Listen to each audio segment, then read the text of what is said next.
We've got quite a bit of a video set up here for our remote people today. Okay, so my name's Margaret Aspen and I'm the facilitator of Expressway. And is there anybody who has not been here before? Yep, okay, so I'm going to run through how the day goes and then we'll start with our formal part of the day. So we start off with every business that's going to introduce themselves. What I'm just going to do right now is just turn this sound off because I'm getting me back. So we'll start off with everybody introducing themselves, and Ian and Marg and I will demonstrate how that's done properly. It's not a sales pitch, but it is your name, what sort of industry you're in, name of your company if you have one, or government department if you come from one, and also what brought you here today would be a good thing. Don't take too long over that. If it was the train, just say it was the train. Otherwise, you know, what actually brought you here today? Why did you decide to come? And also, if you've had any wins in business, so say you've won an award or you've won a grant or there's been something good that's happened recently, then that's the way to go. That's what we want to hear rather than I just want to tell you how special I have on my whatever it may be. Good. After we do that, then we're going to have Jase, who is our keynote. He's going to speak, and as you know, it's on product management, which will be very, very interesting. You'll see that Darbeth are recording and videography out to the region, so we've got some people who are on Zoom at the moment coming in that way. So that means Daryl might actually sort of point at what we're supposed to do and where we're supposed to stand from time to time. So a little bit different from what we're used to. After we have that, we have about 10 minutes where various government departments and others talk about any grants or special things that are happening. So I'll hand over to those various people like Mark Blade from RDA and Ian and any other government department that's here. And then we will have Stuart George, who's one of our regular attendees, giving his company case study, because we heard you, how long ago now? It's about 45 years ago. 2015. So you're allowed to talk about your company since then, because a lot has changed, I know, since those days. Any company that would like to give their company case study is most welcome. You just email me and we'll find an appropriate time for you to give your case study, which is not a sales pitch. What do we do with sales pitches, Ian? Get out. That's what happens. Okay, and then we are able to have perhaps some question and answer time, and then we'll have some lunch and some more networking. So as people arrive, I think they'll just sort of find their ways to the stairs, wherever we are. We might have people trying to get up the back into Seminar 1, because that's where we've been the last few times. That's what I'm thinking. They're milling around downstairs or something. Okay, so I'll introduce myself as a business person, tell you a little bit about myself, make it quick, and then I will hand over to Ian to introduce him, to Daryl to introduce himself, and we'll go that way. We'll go that way until we get right up to the top. Right, so my name's Margaret Aspen. I own a couple of companies in the tech sector and also a consulting business, and I'm kind of representing that today. And I'm also your Take Queensland representative in relation to them being a partner with Expressway. And you'll also find that there's some brochures for Small Business Solutions, which is the mentoring program that the government very heavily funds to assist small businesses really get up and running and doing well for a very, very low cost. So that's simple. Have I had any wins lately? Look, only really personal win. On Thursday, my architect handed over all of the drawings to my builder, so we can start building our sustainable home in Dayborough. And there's some people here who've heard everything about my sustainable home, which I partially designed myself by doing an architecture course with the University of Tassie last year, which was money well spent. In fact, it cost me nothing, which is really good. Come and see me if you want to know how to do a university subject or 8 for nothing. Daryl. I'll stand over here because that's where the cameras are at the moment. Just with Darbeth, we do your business tech and communications. I'm sure a lot of you have heard that. Today we have some of our communications gear with us. Steve, can you flip over to that camera? Those who are in here can see up on the top there. And whatever is up in that top corner, that's what's going out.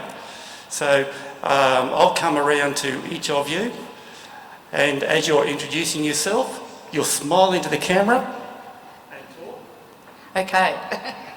And that way everybody will hear you, and the people who are not in the room, they will get their chance as well. And this is some of the things that we do with our your business comms. We do a lot of other things as well, but this is one of the things that gets a lot of people's attention, so that's what we do. Who do we start with next?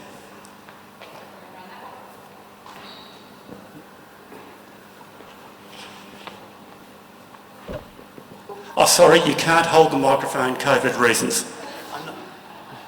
Hello everybody, Stuart from CKP Creative. I'm a little bit later on. So we help businesses with their online presence and branding as well.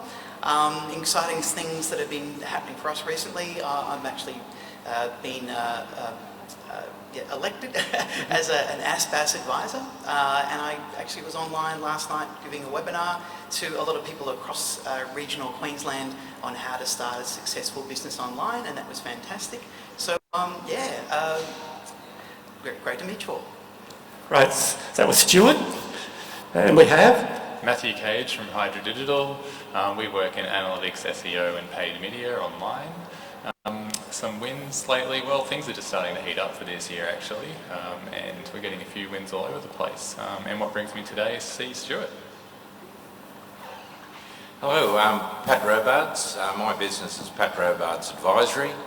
I come from an accounting background, and I help small business find their cash flow and stop them going broke. that sounds pretty good. Yes, it's one of the best areas of accounting to be working in, because you know people get a lot of pleasure out of that. Wins. I've actually started on ASPAS as well, and that's giving me the opportunity to actually help small business who actually can't afford to go to an accountant to get that basic advice right at the start of their business. So, thank you. Well done. Hi, my name's Sheldon Mori Consulting. I'm a technology coach. I show businesses how to get the best advantage out of the technology they're implementing and make sure that they, the technology they're implementing meets their business needs. Mark, maybe you could just make that your Zoom window large, just magnify for this session. G'day, I'm Jase. I'm a product manager for a company called ClipChamp, which is a web-based video editor, and I'm a passionate product advocate. I have a community of product people all over Asia, 30,000 product people all over Asia Pacific, and I'm going to be doing a talk on product today. And Sissy. Hello, I'm Sissy Ma, and I own a company called Grow and Sell Your Biz. I help businesses grow by getting them the right investors and partners. Also a mentor in a lot of situations, mentoring for growth, inspiring rare birds, and etc. But also a CEO activator. We have a CEO activation event on the 14th of April. If anyone's interested, let me know. Thank you. Morning everyone. Hi people in regional Queensland, wherever you are. My name is Margaret Blade. I'm CEO of RDA Brisbane, so we're a partner in Expressway, and our role is regional economic development with a focus more outside of Brisbane now than within Brisbane, so regional Queensland. and some wins. We've just appointed a new committees and new members, and 2 of those members are from Expressway. Hello, I'm Daniel Maloney, and just following on from Margaret, I've been selected for the committee for RDA Brisbane and Treasurer, and there's another person here, I mentioned his name, Stephen Shoughton. He's also, and he's from... Three members, yeah. Who's the other one? William Pagnon. Oh, William Pagnon. He brought his robot. Yeah. Other than that, I'm an engineer looking at getting into renewables and power, and also family office into infrastructure and things like that. Yeah.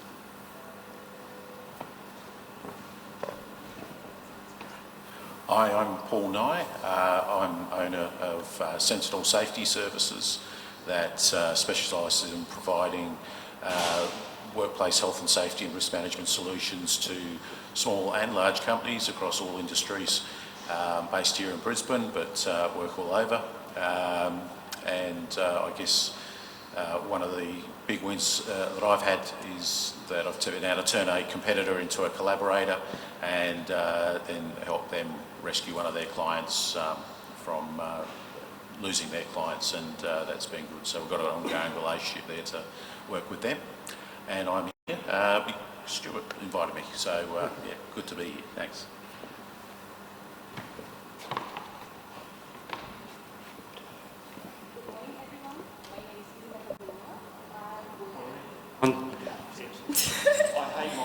Yeah, that's all right. Yeah. Good morning, everyone. My name is Irina Kapilova. I'm working at Untitled Chapter as a sales consultant, and I'm here to exchange my experience because I have my bachelor degree in marketing and public relations. I'm originally from Russia, and I've been working in the trade marketing for 6 years, and now I'm looking for other opportunities. And I'm here because Margaret invited me. Yeah. She's doing her design project at our store. Yeah. Thank you. Hi, I'm Sarah Smith, the Director of Startup Programs with Advance Queensland, which is the innovation division of Queensland Government. And so we really help founders and startups with a range of programs. So we have mental health founders, female founders, there's Indigenous programs, lots of stuff is available. And Ian invited me today, so here I am.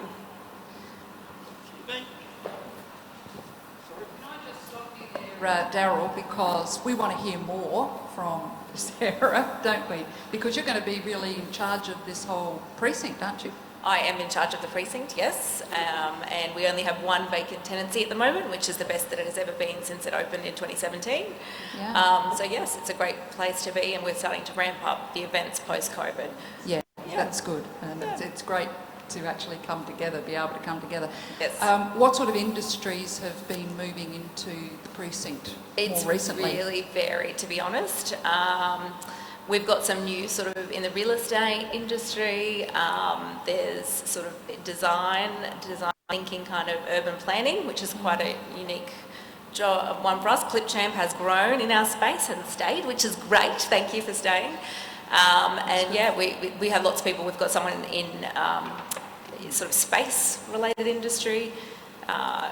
Real diverse mix, to be honest. Yeah, sounds like the sort of people that could come to Express. Yeah, sure. They really would suit this kind of innovation network. Yeah, sure. That's lovely. Thanks. Thank you. Thanks. I'm Ken Mole. I'm one of the founders of Global GBM. Our specialty is sort of mobile workforce and guys in the field, but we're an old business, but we're just really relaunching after putting massive investment in mobile devices, cloud, all that sort of stuff. So we're really just getting into a business growth phase, and this is a good group to be around when you're trying to do that sort of stuff.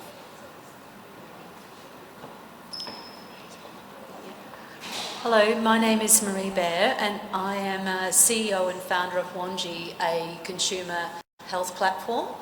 My big news, or my win, is that I am having a major collaboration with other people in the health sector, and my announcement today is that as part of that we have an Australian and a Queensland mission to make this region and Australia the ideal place for conducting clinical trials.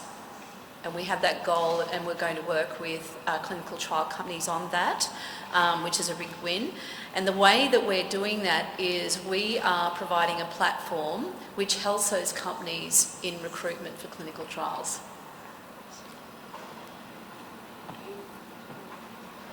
Hello, I'm David Phillips, and this is my wife Glenys, and we're the owners of a fintech company called Financial Mappers.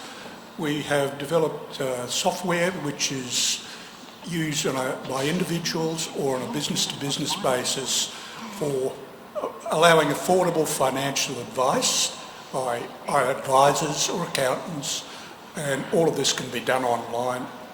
So we've been in business and developing our product for 3 or 4 years, and we're just in the expansionary phase now. And of course we're looking for further contacts to expand the business.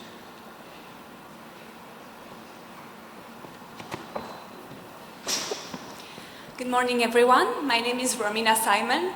I'm currently studying at TAFE, Marketing and Business, and I'm also doing an internship at BizConnection with Janet Chung. She is a business coach, and I'm currently helping her building her programs and doing her content for social medias. And I used to be a community manager assistant back in my home country, Switzerland. Hi everyone, my name is Darren Foster. I'm the CEO of Artemis Robotics. We do a lot of structural integrity inspections. We design large robotics that can look right inside of the structure. Also, I'm on the board for Queensland Robotics Cluster, who are actually a tenant here in the precinct. And I'm also the Chief Technology Officer for Sports Tech. And I'm also assisting another company called Jacob's Ladder. A lot of this occurs because Ian tends to dob me into people who might need help with anything technology related. And the last couple of big wins I've had, we were able to get into the top 10 global companies for a big project called Golftainer Future Reports. And we were also one in 100 companies selected by Fujifilm to speak to them about investment and promotion of our products. And we're currently putting together a JV in the US, which will give us a US Navy contract that should be worth about $2 billion. Just a couple of things on my plate. With all those hats on, how you get through the door?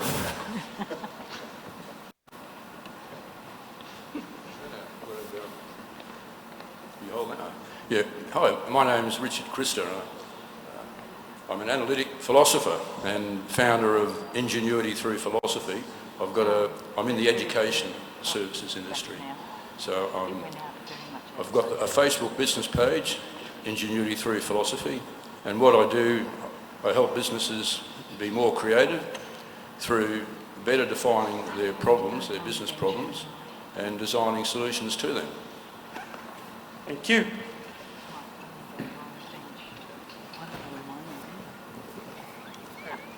Hi, good morning everyone. My name is Siva Eramachu. I'm coming from Browse 360 Pty Limited. So actually we do the virtual reality and the augmented reality and also do the robotic technology. So the couple of wins, personally actually we moved into the new offices in Bowen Hills, and also we got one short project from US pharmaceutical company just implementing the robotic technology into their production area. So that is a big win. And also personally, we also have Margaret was my mentor, and then it got very good, techniques, business techniques, and in the end of last year. So that was.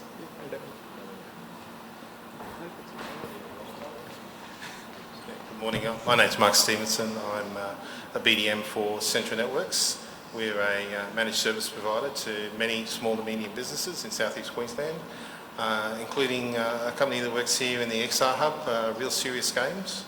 The last major project we worked on with them is with BHP deploying some augmented reality technology into their training academies. We provide internet services, voice over IP and technology innovation.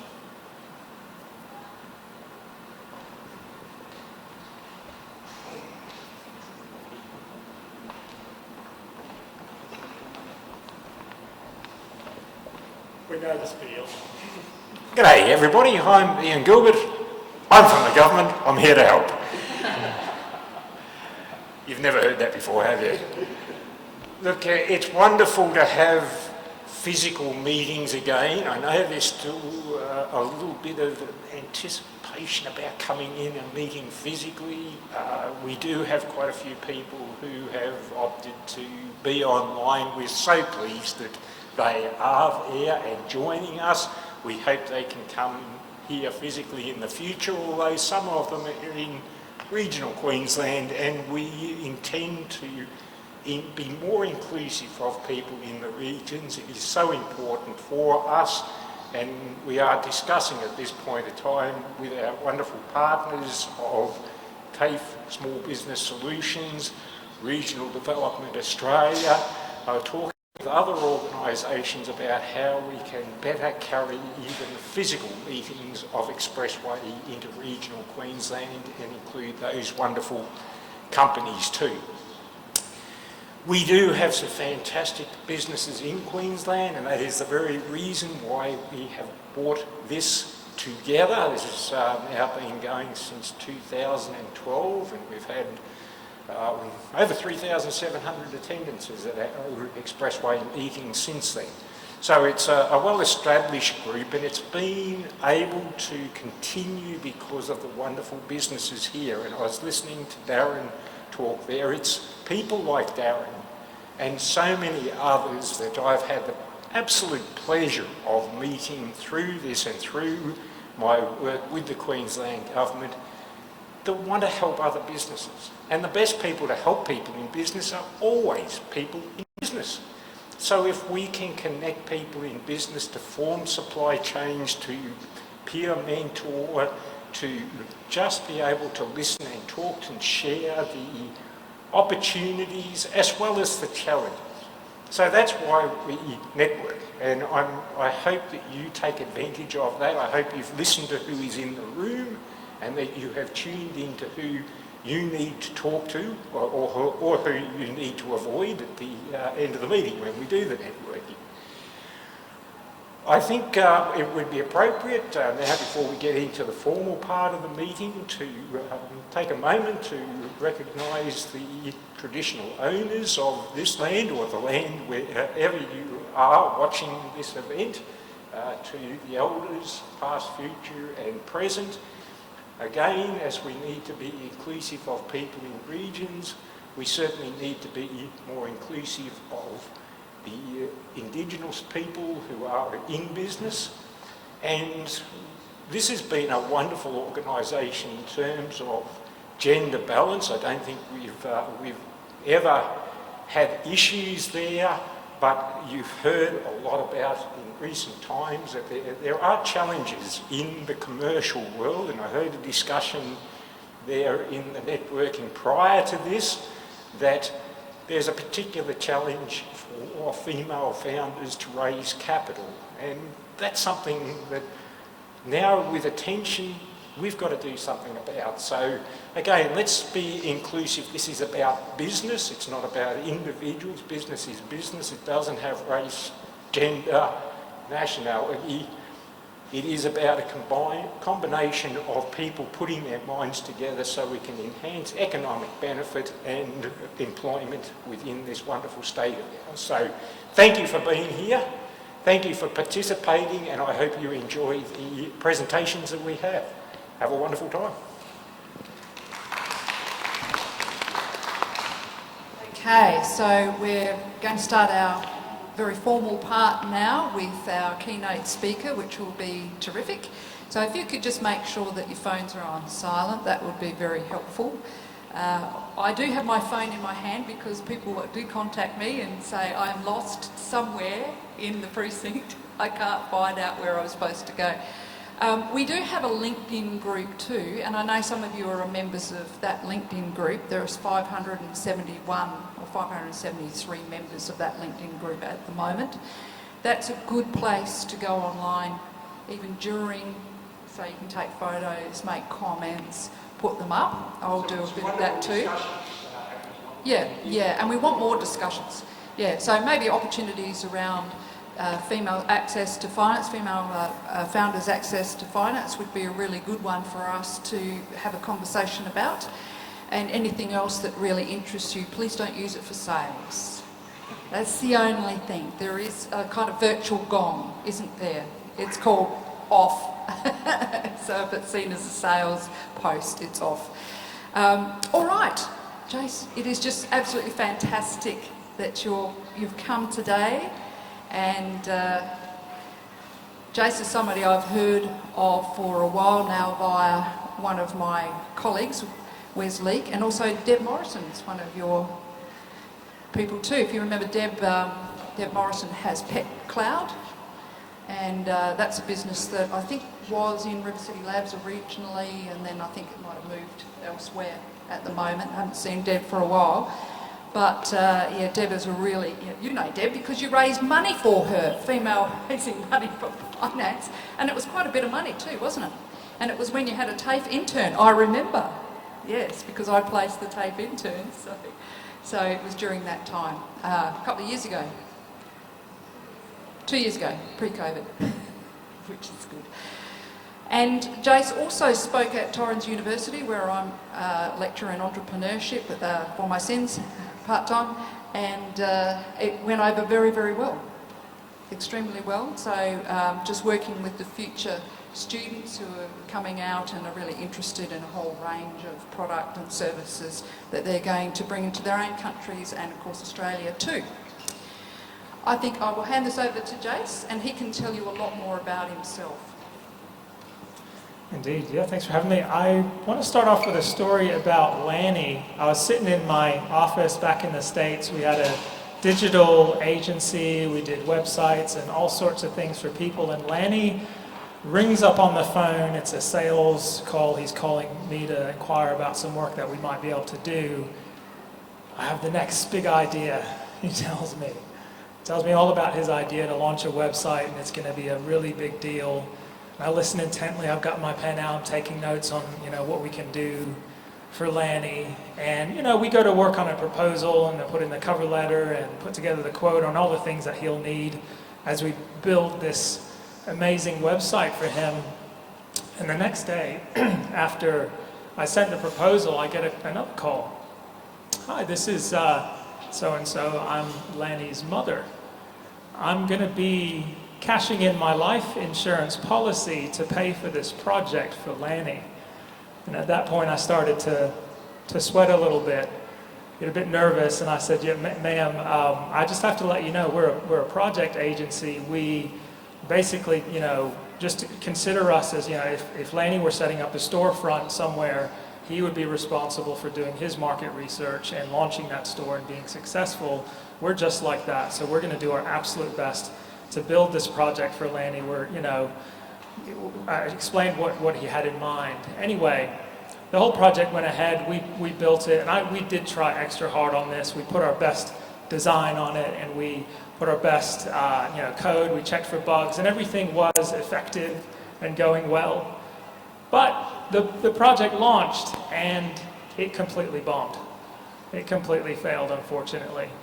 And it's one of the parts of my story of, I ran this agency, and it seemed to me like, maybe the agency model itself just can't work, right? So we basically, this is a few snaps from that journey over in the States. We ended up we did grow a bit. We had virtual presence in 50 cities across the USA. We had physical offices near DC and in Tennessee. We also opened up an office in Paris at one point, and I think what we lacked in strategy, we made up for in ambition. In the early days, I would just remember going around and pounding the pavements and where I was and going into offices and saying, look, we're here, we can do stuff.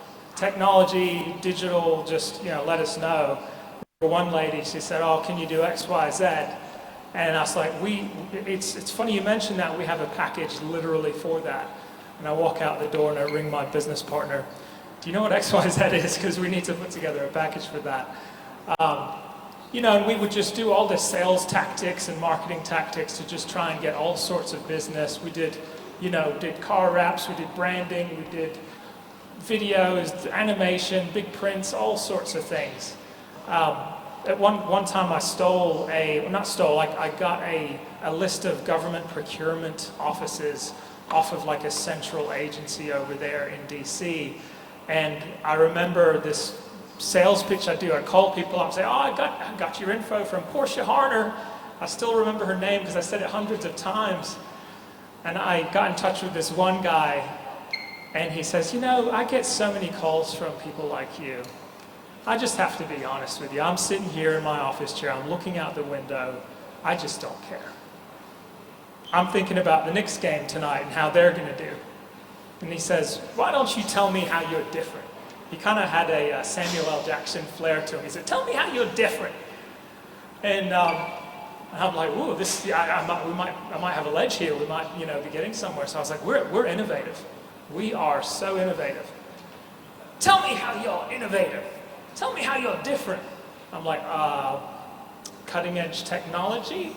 He's like, oh, come on, you know. So, you know, we just wanted to do a heap of stuff, but I don't know if you've ever seen the movie, I forget the name, it's Denzel Washington. There's going to be a bomb on a boat, but they have this device that can see back in time, and they can maybe prevent this bomb from going off on this boat. And they figure out they can actually send a slip of paper back through time, right? So I figure if I could send a slip of paper back through time to, you know, 20 years ago, Jase, it would have one word on it, and that's focus. It would say focus. And maybe if I could add a little bit to that note, I'd say, you know, in small writing, start an e-commerce platform where people can get their shops up online in 5 minutes with templates, and call it Shopify. You'll make $1 million. It'll be amazing. But right now, so I find myself working for a company called ClipChamp. When I learned that we had ClipChamp here in Brisbane, I was really just amazed. Like, with my experience there in the agency, like we would often be like what these guys are doing here, running the cameras and so forth. That was one of the services, many services we offered. So I knew a little bit about video, but I was told about this product by someone at Joseph Mark, who was involved in some of the early design. And then I logged into it, and I was blown away at how fast it is. It's a video editor that runs in the browser. I was like, how do they actually do this? Apparently they've got a patent that sort of is special to them and lets this thing function really well. And all that being based here in Brisbane. So I'll be giving out a voucher for some free access to this later, and you're welcome to jump into it. As I said before, I also have a product community. I help coordinate a community of product designers and definers and growth people all throughout Asia Pacific in many of the major cities in the region like Singapore and Brisbane, Sydney. We've got 30,000 members, and we meet monthly to generally talk about this topic of product management. So my objectives of sharing with you today is just two things. I've got a very brief time to talk with you, but I want to expound on what is product management.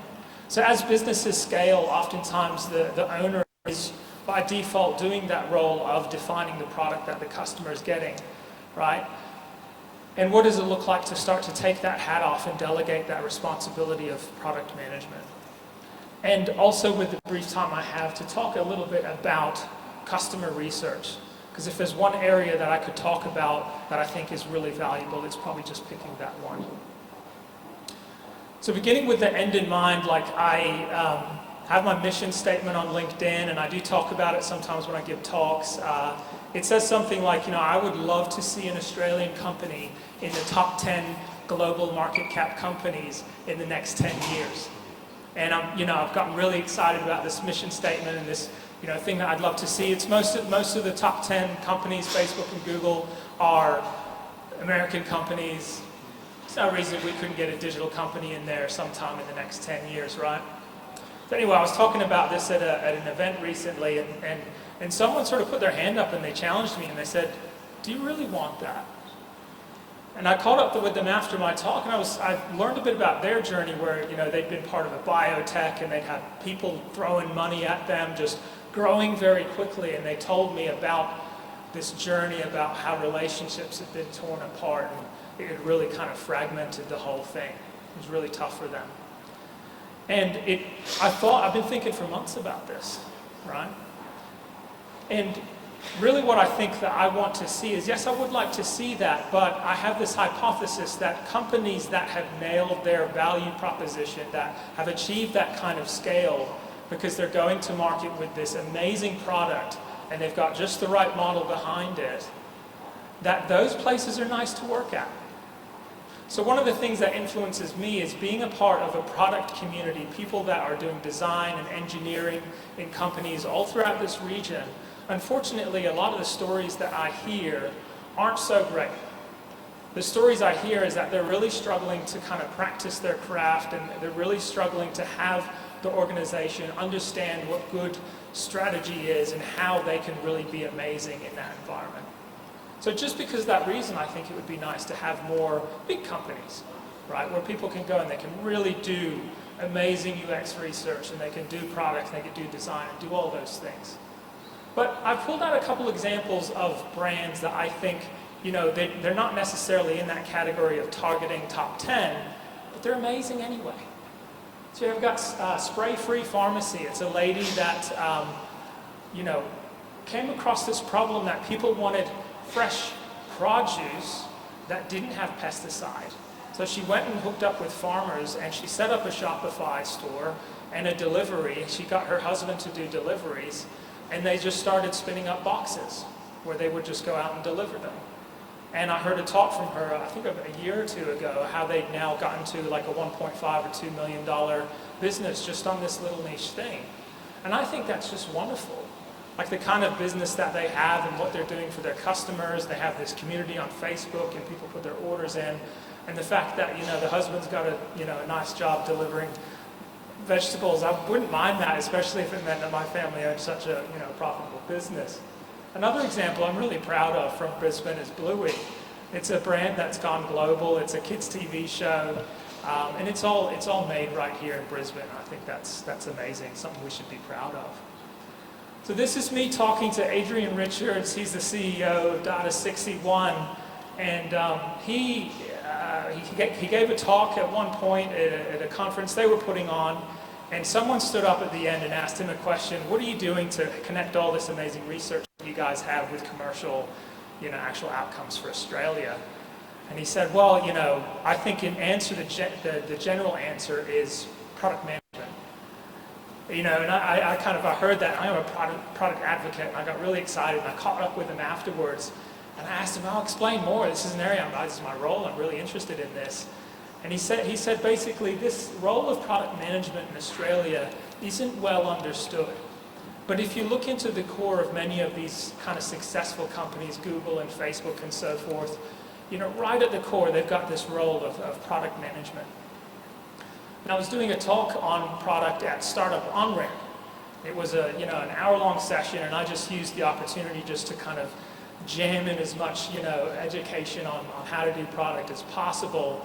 And at the end, someone, you know, put their hand up and said, isn't everything you just talked about actually just entrepreneurship?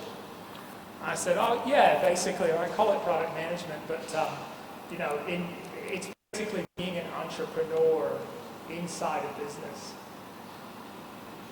So basically, get caught up in my notes here. This is how I explain product management. I use this device, I call it the product triangle. It's being in the middle of this somewhere, right, as a practitioner.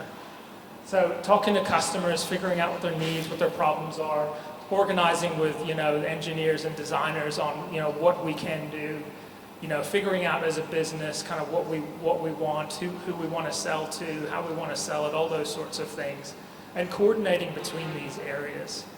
So on the customer side, it's desirable. What do they find desirable? And on the technology and design side, it's what's feasible for us to make. And on the business side, you know, it's what's viable for us. What are we going to do to make money?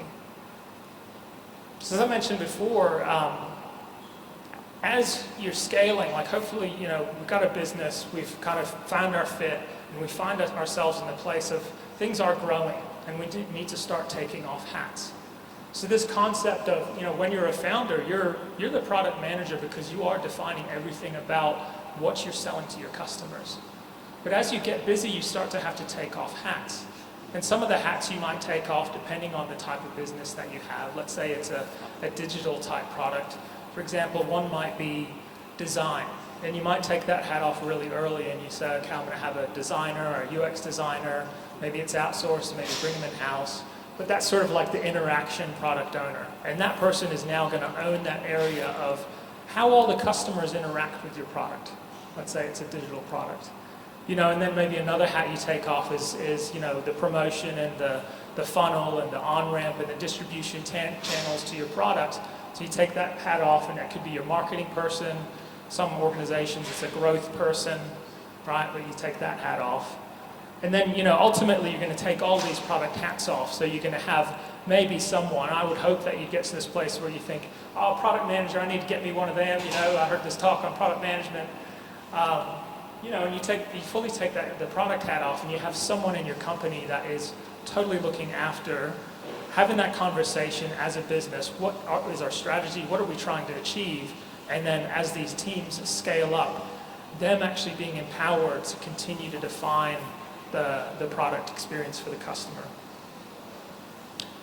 So if I were to focus on any part of the triangle, you know, on the business side or the technology side, I know those are all challenges, but talking to customers, I think that's the most valuable place for me to focus on. Being a good PM is like being a good journalist. I don't know if you've seen this movie, True Story, with Jonah Hill in it. There's this scene at the beginning where he's talking to some, you know, people in a third world country, some young men, and he's asking them about some hardships that they've experienced, and he kind of slides out a $20 bill. And he said, did this happen? Here's some money, you know, if you could just validate my story. And then anyway, it goes back, and this goes into Time magazine, and then basically he's busted for being a fraudulent journalist and kind of paying for his stories, and that none of this stuff was actually true. And he's on this journey. It reminds me of when I was younger, I got invited to a party to be just a participant, but they had a special DJ set up there.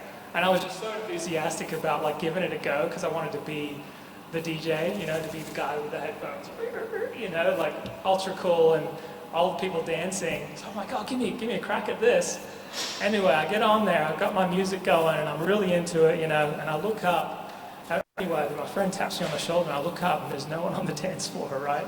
There's no one actually dancing to the tune that I'm trying to sing. So I think part of being a good journalist and getting to the truth and really validating is about, you know, let's not end up like Lanny, you know, where we're just so convinced about the thing that is going to be the next big thing, and, you know, we're just desperate to validate that.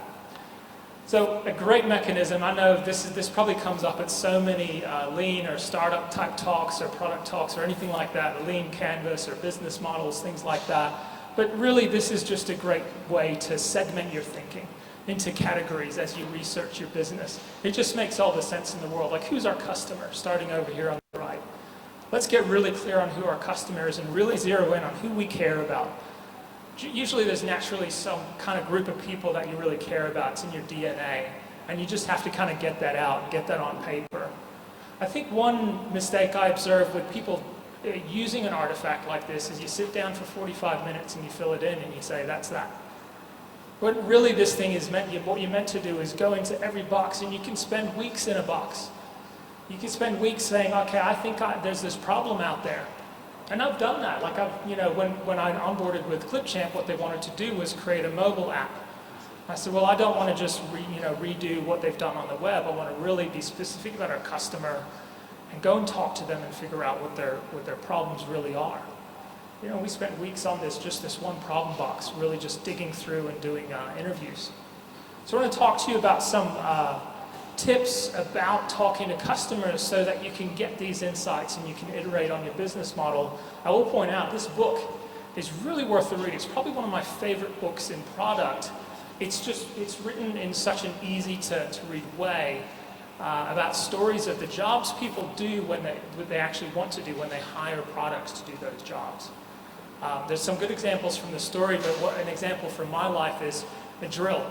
It's a very common, you want a drill, you buy a drill, you want a hole, right?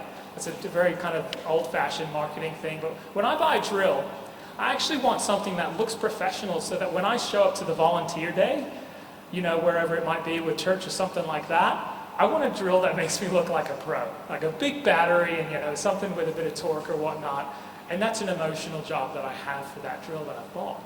And it really unpacks that. And I think sometimes if we can miss that, listening to customers and understanding what are they really after, we can miss the opportunity to make that most amazing next product. This is a map of so many research techniques that are available, if you're in product, and I'm just focusing on the interviews part. So a few things, like I mentioned, talk to a consistent target group of people. And in my experience, within between 10 and 20 people in a consistent group, if you're talking about a certain area, like, a certain job they were trying to do or a journey that they were on or a process that they had, you'll start to see themes of unmet needs. We talk to them about the ways that they've been solving this problem in their life so far and the challenges that they've had, and ask about pain points and things like that. And these themes will come up and you'll realize, hey, this is an opportunity. It's a good way to kind of validate some assumptions that you might have. If you can, record it and get comfortable with asking to do that, especially if it's online or over a video call or something like that. And take as much notes as you can. I find it's really helpful to have someone come along with you and actually take notes if you can, if you've got a business partner or something like that. In general, like I mentioned before, the journalist, not leading that person. It could be like you're saying, would you buy this solution? And you kind of smile, and they're like, oh, yeah, sure, because they want to make you feel good, because we're human beings. And then you just, you give everyone high fives and say, oh, the business is validated, mom's going to buy this product, it's all good to go. Instead ask for facts. What actually happened in the past versus kind of opinions of, what they think or might not think. Get comfortable with silence, let them talk. If they mention something broadly, like I was talking to a lady yesterday and she said, oh, video is so hard. Because, I'm doing calls for Clipchamp as a video editing platform. I'm like, what do you mean? Why did you say video is so hard? It's like, oh, well, before COVID, we used to go to the editing suite and sit down. And someone would be in the chair editing and, I could just talk to them and we would do stuff. And now we're all remote. I don't have a solution. And luckily, we had already launched our Teams feature on Clipchamp, and I'm like, oh, tell me more, this is something I'm interested in. And, some general questions. It's good to have like a general questions template. What solutions have you used for this thing, this problem area? What's been missing with those? What's challenging? Why do you do X? When you do X, what's the best outcome you could imagine from that? Because you want to get beyond, what are they after? Because right now they're limited by the solutions they're using, and you want to focus, where are they going with this? How could you create a solution that gives them 10x outcomes for what they're looking for? Ask them about money, get comfortable with that part. Another book I'd highly recommend, Monetizing Innovation, just talks about really starting to talk about money and what you're charging for things and how you're charging for it right from the outset as you're having these conversations with customers. So I'm going to wrap up just by talking about the whys of product management that I think is really beneficial to company culture. So I'm a big advocate for product management. It's coming back to that reason of how can we have workplaces that are actually really nice. The teams are aligned, everyone feels like they can show up and contribute their absolute best and be a part of that success. So product manager, these are sort of 4 things that I think constitute play big roles in happiness. So as a human being, if I'm feeling stuck and I'm not making progress, or I feel like out of control, or I don't have purpose, or I don't have connection with others, when COVID happened, we lost some connection. There was a bit of a dip in happiness. These 4 things, and product I feel like plays a positive role in company culture because, as a product manager, we have a roadmap.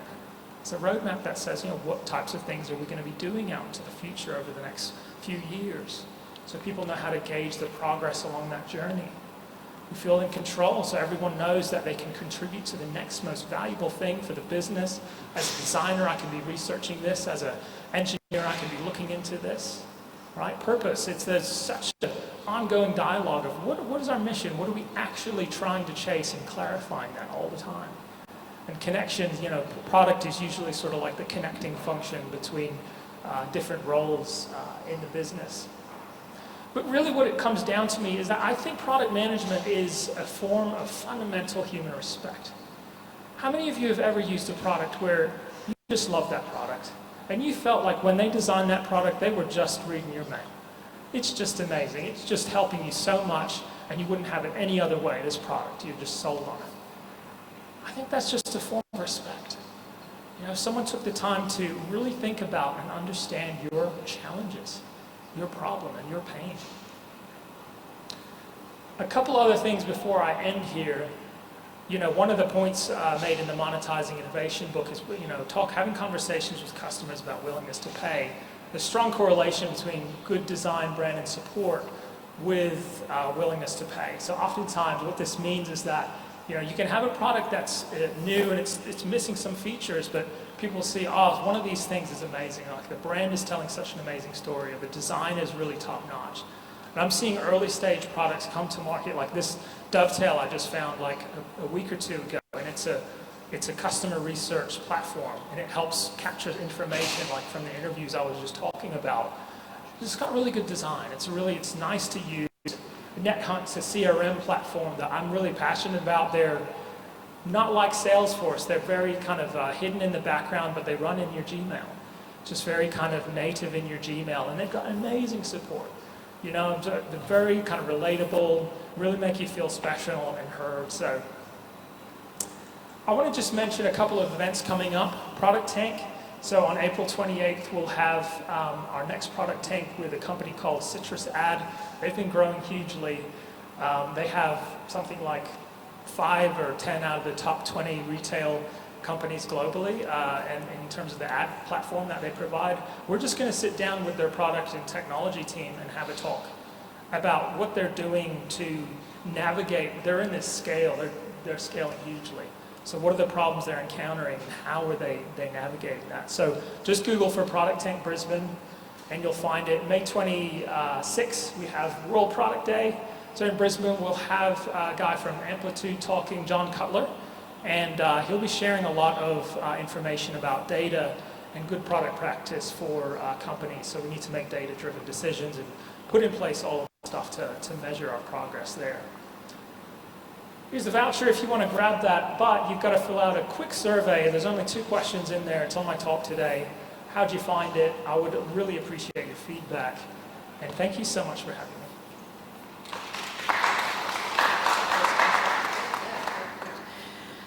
Thank you so much, Jase. That was really good. I'm not sure whether we've got any questions coming in from our remote participants in Zoom, but let's get any questions from people here today. I'm sure you've got some sort of question that you'd like to ask. Jase, I hope you've got these wonderful events you're putting on the Innovate Queensland IQ Hub.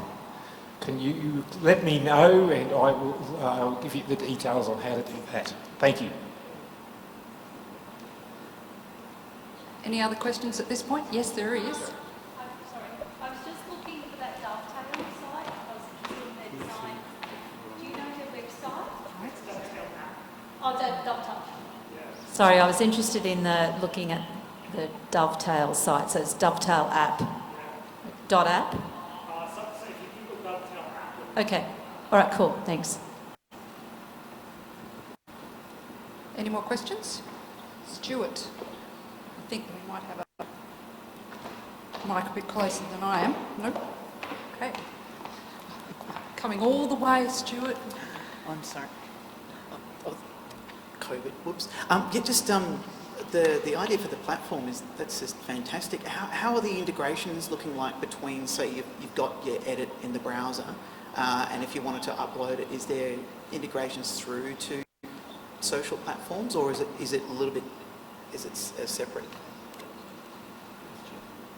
Yes, a bit more about ClipChamp there. So one of the interesting things we saw during COVID was a huge spike in traffic, of course, because people are trying to now, quickly scramble to continue to communicate remotely. And obviously, we all heard how Zoom shares just went through the roof. So we, just being like very common sense product managers, quickly scramble up an integration with Zoom and just knock it out. Like we know we've got to do that. And we've integrated with OneDrive and G Drive and a ton of others. So there's a lot of like ingest mechanisms to pull videos in. And as a product manager, I'm not selling here. I'm just doing a call on Hangout on Google Meet and quickly pulling that in as a one-step process to trim out the little learnings that I want to share with the team. Like we had a chat with a customer, I want to just snip this thing and share it with them. And that process takes me like 1 minute. It's pretty helpful.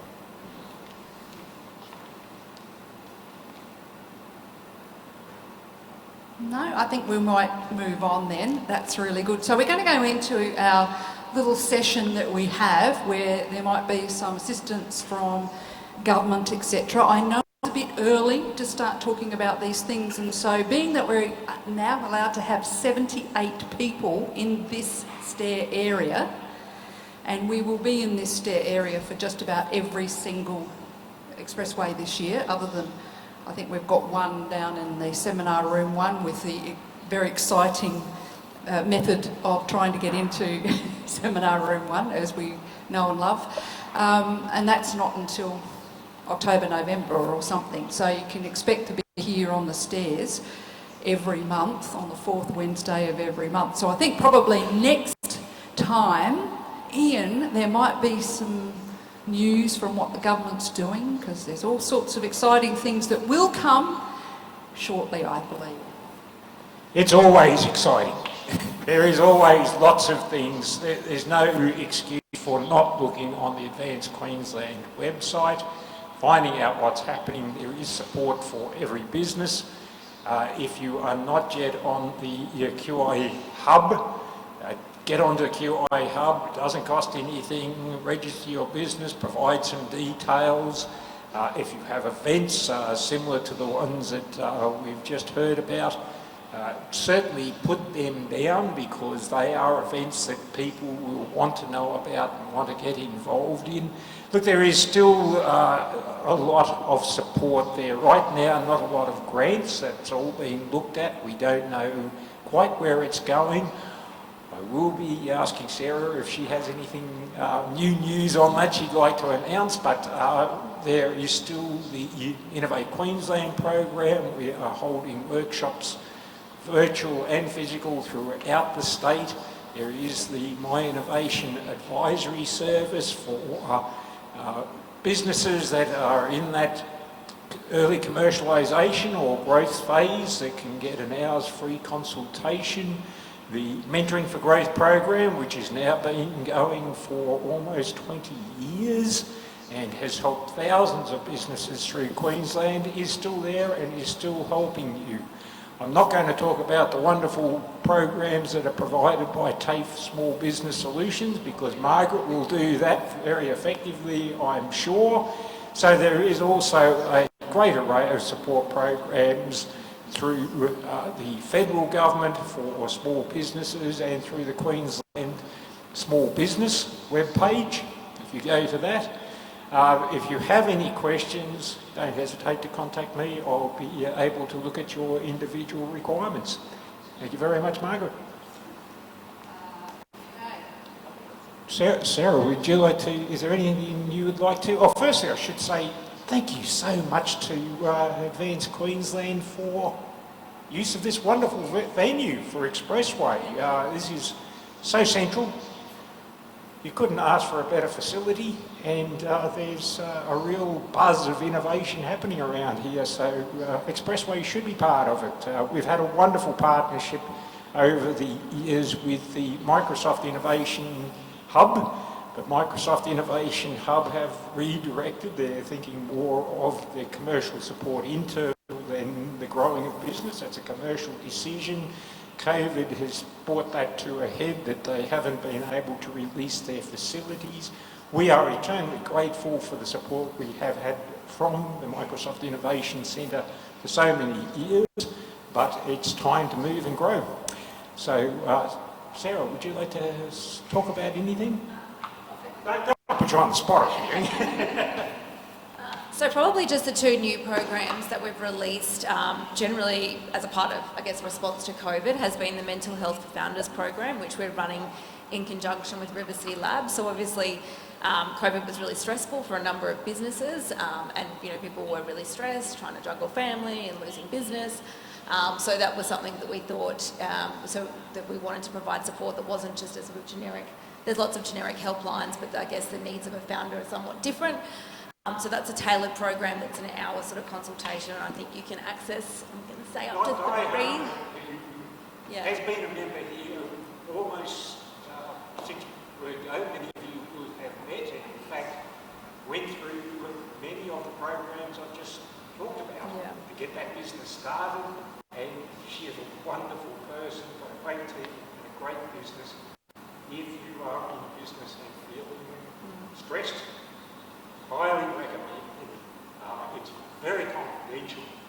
We don't know who's being there. It's not our role to know. It's just our role to know we are helping business. That's a great program. Yeah, that's okay. And we have had awesome feedback about that. So, and I think, as a business owner herself, she's got sort of that, have been in those shoes as well. So, and she's a neuroscientist, so very clever lady. But the feedback's been amazing. And then the other one that we launched is the BDO Business of Entrepreneurship course. We're also getting fabulous feedback around that one. So that is really around that financial literacy. So obviously sometimes people run a business, but they don't have the financial acumen and can get themselves in trouble, especially during COVID. How do you extend that runway? How do you make sure that you're making the right decisions financially for your business? So that's another one to look at. Both of those are funded by Advance Queensland, so there is support out there. So have a look on our website. Wonderful. Thank you so much for raising that, Sarah. Great programs. Now, Margaret. Okay, I'll just give ASPAS Digital Solutions another plug, and happy we've got a couple of advisors here from ASPAS and a former advisor as well. So the program's still continuing, so it's providing business advice and digital solutions advice to small businesses with 20 or fewer employees right across Queensland. We've got advisors in every region. And I'm conscious that I owe a couple of people here one-on-ones, so I'll follow up on those from prizes that you won last year.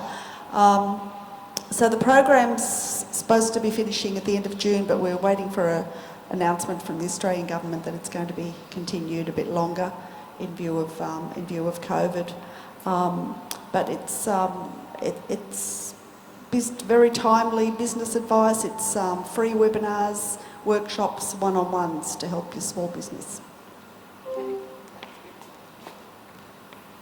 All right. I'd love to hear more about what's happening in robotics at this point in time, given we've got some robotics aficionados here in the room. Yeah, and the other thing too is the hydrogen cluster that launched as well, so you might want to talk about that. So last night at State Parliament House, we launched the hydrogen cluster. It's a all of Queensland cluster.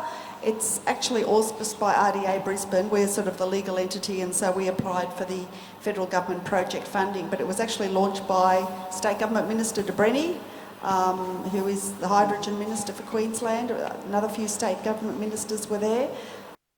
This chock-a-block, 170 people. A lot of enthusiasm from current energy suppliers, technical companies, universities, everyone to get the hydrogen ecosystem working and coordinated across Queensland, and that's one of the roles of the cluster. So next meeting I can organise someone. A new CEO has been appointed. She started on Monday. She may be working out of the robotics office downstairs. She hasn't sort of actually put her feet under the table yet, but we'd love to get someone along just to let everyone know what the opportunities are with hydrogen. And Darren's probably more qualified to speak about robotics than me. So we'll have to get Darren to speak at some stage. You're still in the Whit Sundays though, aren't you? I am. Yeah, so you just commuted here this morning, just hopped on the train, hopped off at Fortitude Valley, as you do. How long are you down for? I was supposed to be here for the whole week,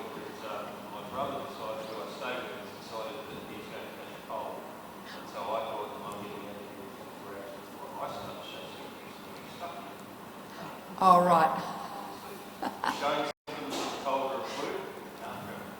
I've got grandchildren in Darwin and country Victoria, and on all occasions I've had colds from the babies because they go to childcare. So they still bring their colds home, unfortunately. So yes, it does play havoc with your travel at the moment, doesn't it? Okay, so first of all I'll talk about Torrens University, where you know and love Alistair, who normally comes every week, but he's in his aged care business that he's a consultant in. He's down in Sydney at the moment, taking that opportunity to catch up with friends after a year as well. So he's not here today. So both Alistair and I have students who are undergrad students and postgrad students in entrepreneurship, who Alistair more around the biz subjects and me in charge of entrepreneurship. So we have students who are available to do their workplace integrated learning internship programs, and you don't pay them. You can also give them the sort of university work experience and not pay them under that program. I do have one student remaining of my entrepreneurial students who's doing a project on companies, and she hasn't secured an entrepreneur that will be happy to show them their financials. So we're really only looking at a startup that's trading but doesn't have to be in profit, and that student has a fresh look and writes a report and some recommendations for that business that costs you nothing. But I would need to know ASAP before I fail her, because she hasn't done her assessment on time. So do come and speak to me directly if you've got a business that's a trading startup, so under 5 years, but you've got at least 1 year's financials. You have to be happy to show it and tell the truth. Okay, so that's Torrens Uni, and other unis also have their programs. Sadly, the SEED program shut. So, yeah, which is disappointing. So Deirdre, who used to talk to us about SEED all the time, is very, very involved up in Bridgian Beach area in a new incubator program up there. So, you know, all the great people keep moving around. We might be able to drag her down to talk to us again at some stage. So SEED is no longer available, but there are things at QUT and UQ and Griffith University where there are workplace integrated learning opportunities for a range of disciplines. Okay, so keep that in mind. That's from the university perspective. From the TAFE perspective, you know, as a consultant, I place interns into businesses that come to Expressway. One of those is standing right there, working for Darbeth. This is your third intern. And it took, how many times did you miss out on an intern? I think we missed 2. Twice, and you kept going, and now you've had 3 successful. Are they that scary to work for? Yeah. So Pablo, that's fantastic, and I think we'll get you to do a little presentation later on in your internship. That would be great. We've got another TAFE intern, as you heard earlier, with Jeanette, who was down to come today, but she's not here. Are you feeling lonely without her sitting next to you? Are you feeling lonely without her sitting next to you? But I will see her tomorrow. So it's a really great program, and there's been lots of students that I've placed, but you must be on the Expressway database. So the students can't go and find somewhere else to intern. You don't pay the students. The application's in the LinkedIn group now. You can download that application or communicate with me. I've already had 5 businesses put in an application for students starting in July. And I've got more students from marketing available in the second semester than first semester. It's usually a fairly limited number of students going through marketing or business in the first semester. Okay, so that's that. The other is, these were the brochures I was talking about before. So the TAFE Queensland has received funding, second chance funding, which means you may have already done some studies in the past, but you get a second chance. The government will support you as you not actually pay your wage, not that sort of support, but will support you with quite a significant drop in the amount that you have to pay, as in it's only $470, for what amounts to a 4-month one-on-one mentoring program. And if you're from this area up into Moreton Bay, then I would be the designated mentor, but there are others across the state, including in the Whitsundays. There's 12, I think it is. So do pick up a brochure if you're interested and have a chat with me. And therein ends our little 10 minutes of what's on and what's available to assist you. Stuart. You're in my bad books. You know you're in my bad books. You brought something that was a Mac file to put on a Windows. Yes, we did it. Over to Stuart. Thank you very much. And thanks for having me. It's just always a pleasure to be here at Expressway and to be back again now. My goodness. Come on, Windows. Where's your... Here we go. Let's hope Norton's doesn't start updating. Okay.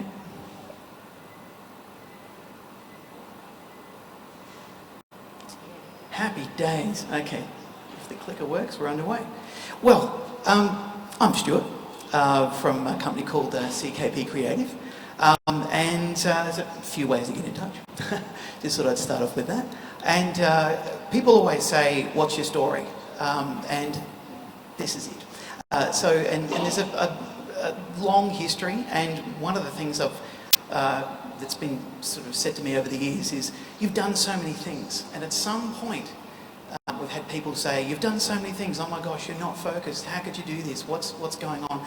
And it's grown into where, because people do so many things, they've actually got a broad range of, and a profile, and a portfolio of experiences. So that's what led me to becoming an ASPAS advisor as well, because I'm not only an ASPAS advisor for digital solutions, but also general business as well. And it's fantastic to have this opportunity as well. So exciting. And I'd had a webinar on last night as well. Lots of people from regional Queensland and some people from Brisbane too. So it was fantastic. And dug right into how to run a successful online business. So it's a lot of stuff there, but essentially I started off with lots of different ideas, and I ended up becoming an electrician after almost joining the Air Force, and did my own business, because I realised as an electrician I hated it. So as soon as I was qualified, I found mates to do the work for me, and suddenly I realised, oh, hang on, I'm in business. So before that, I'd done all sorts of other things as well, running bands, because I am a musician, and it's just added to just this portfolio of experience that I can then apply and help businesses with now. So this was 1998, and literally I was going to either start a kids show or a specialist vegan bakery. If I'd started the vegan bakery, I might be a millionaire by now, but we were years ahead of our time, so that was legitimately a choice that we were going to make. And this is, the we is myself and my wife. So we ended up starting CK Productions, and that was the basis that we formed around our music pursuits as well, because we're actually professional corporate musicians.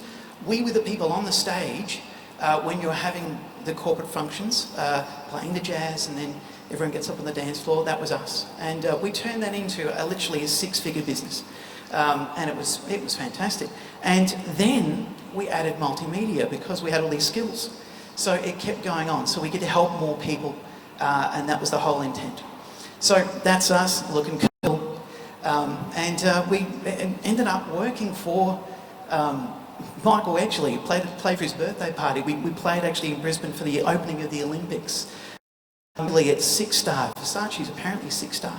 I don't know why, but they get an extra star. So we did a lot of stuff. So, and rolling that into what we were doing constantly.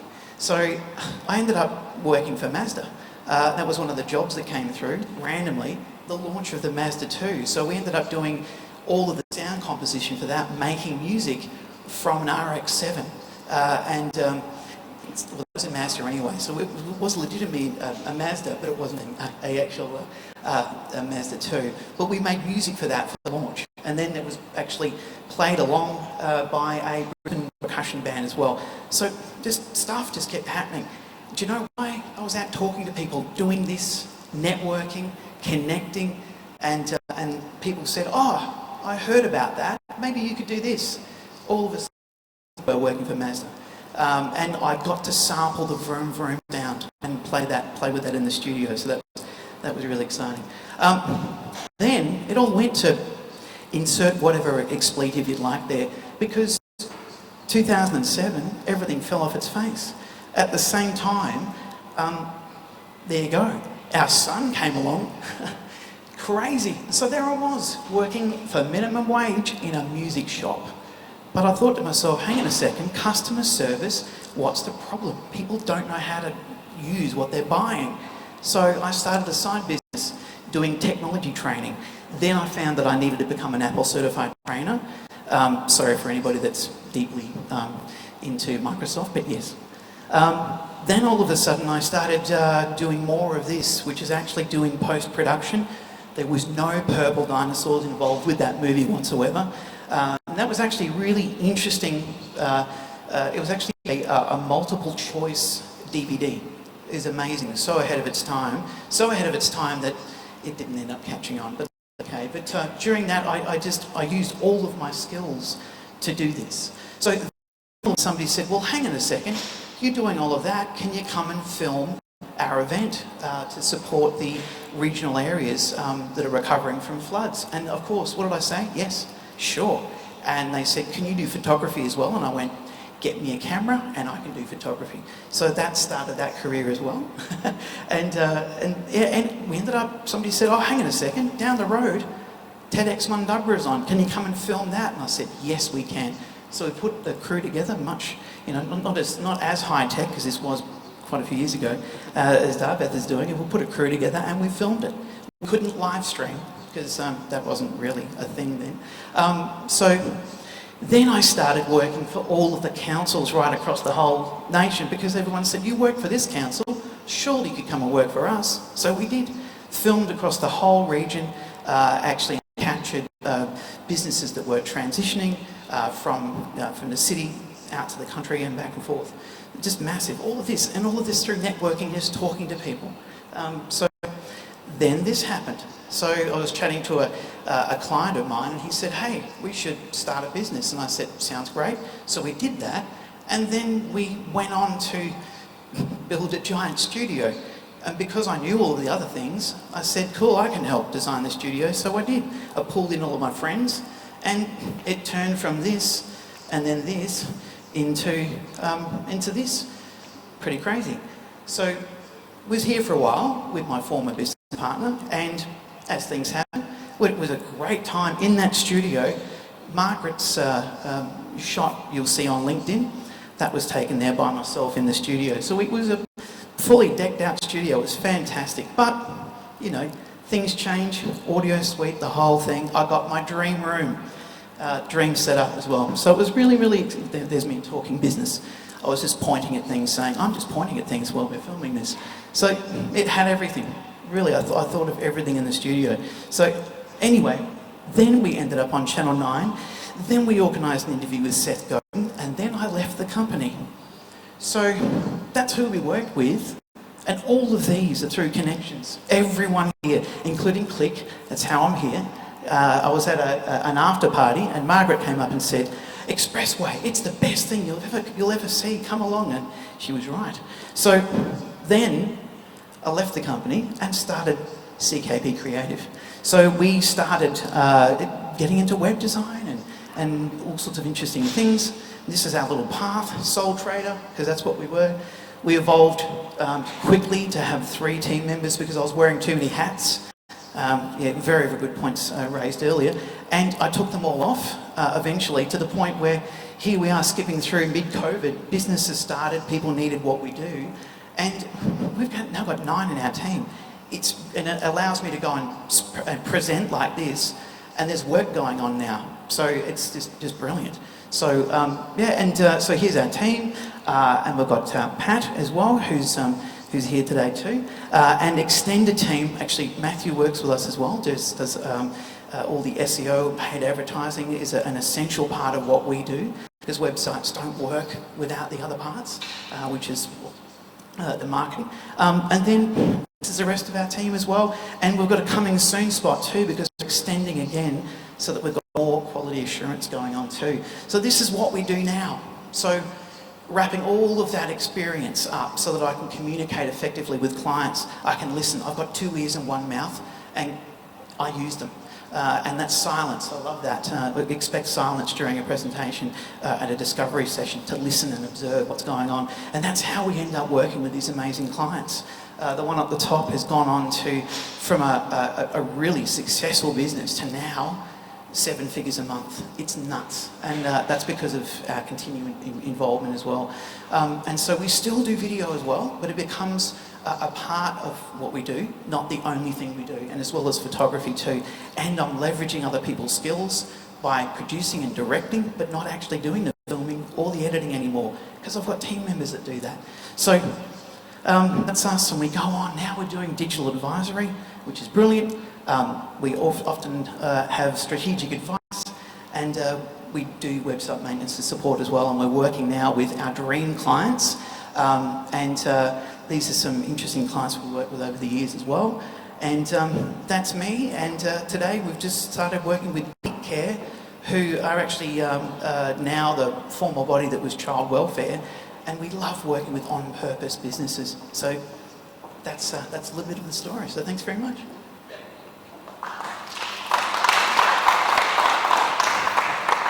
So just to say again, if you would like to do your case study for your business, I do have plenty of spots, not every spot every month, free, but I'm still doing all of this year's calendar, so don't think I'm completely locked in at this point in time. Have you enjoyed coming today? That's good. Networking is really important. It's as a result of networking that things happen. Stuart, did you happen to mention who did my professional photo? I did drop that. Did you drop that? Yeah. And as I say, it's a fantastic photo because I just take it to hairdressers and say, you see that? That's how my hair has to be. I'm going to one on Saturday. Already sent her the picture. Yeah. So that's been really terrific. And my company's done business with 3 or 4 companies who come to Expressway, so I'm a business person like you. Obviously, I'm always on the lookout for opportunities. It's fantastic that you've come today. Not only do you have beautiful tiles, we're not going for the Versace ones, but you know, Versace tiles. Isn't it amazing? Yes, I really don't think so, no. But we are going for the black ones with the gold and things like that too. It's going to be lovely. Wonderful to meet new people today. Do think about having interns. This is a great opportunity for you to help them and they help you, which is terrific. Do think about getting mentoring from all those different sources. Do think about telling other business people that might find this very helpful about Expressway. And next month, 4th Wednesday of the month, remember we're on the stairs now. So this is where to come, don't get lost. And we're having, I think John's back again. If you remember, one of our speakers that normally comes in once a year and is very, very entertaining. I'll be sending that information out into the LinkedIn group as well. Okay, there's food, there's networking, do business, arrange your meetings. Thank you very much to people who are remote as well. Bye for now.